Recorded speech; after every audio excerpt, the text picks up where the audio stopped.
আমি বলেছি যে নির্বাচনটা কে করবে নির্বাচন, কাকে আমি বিশ্বাস করব এই 54 বছরে যাদেরকে আমি বিশ্বাস করে 32 বছর ধরে একটা আন্দোলন করে আমি যা সমাপ্তি করতে পারি নাই, কাকে বিশ্বাস করব? আপনারা তো বড় বড় কথা বলে যাচ্ছেন, বড় বড় থিওরি দিয়ে যাচ্ছেন, করবেটা কে? সংস্কার কে করবে?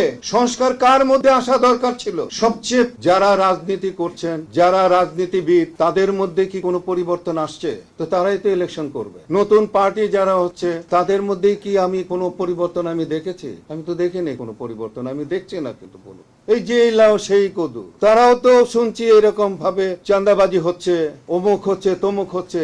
রোজগারের ব্যবস্থা যে সিস্টেমে ছিল সেই সিস্টেমে চলতেছে। তো আমাদের এই চাওয়া, এই পাওয়া আমাদের কিভাবে হবে? আমার যেটা মনে হয়, এই জুলাইয়ের বিপ্লবে এই যে আমার যে ছোট ছোট সন্তানরা যারা প্রশ্ন করছে কি হলো, সেই প্রশ্নের সূত্র ধরে আমাদেরকে আগাতে হবে। এদের প্রশ্নের জবাব দিতে হবে আমাদের, এবং সেই জবাব দেওয়ার জন্য যারা রাজনীতি করছেন, যারা রাজনীতিবিদ, তাদেরকে প্রশ্ন করেন যে আপনারা কি করছেন, আপনাদের সংস্কার কোথায়, আপনাদের পরিবর্তন কোথায়? আপনাদের পরিবর্তন যদি না হয়, তাহলে আমার এই যে জাতি, আমার এই যে ছোট ছোট বাচ্চারা যাদের প্রশ্ন, তাদের প্রশ্নই থেকে যাবে। তো আমি সময় আসলে নাই, আমি আরো বলার ইচ্ছা ছিল, কিন্তু আমি আর বলতে চাই না। আমি শুধু এটুকুই বলতে চাই যে রাজনীতিবিদরা তাদের সুস্থ মস্তিষ্কের উদয় হোক, যারা রাজনীতি করবেন, মানুষের জন্য যারা করবেন, আমাদের বাচ্চাদের প্রশ্নের উত্তর যারা দেবেন, তারা রাজনীতি করুন। সেই মন মানসিকতা তাদের তৈরি করুন, না হলে কোনো কিছুতে হবে না। তারপরে আমি বলবো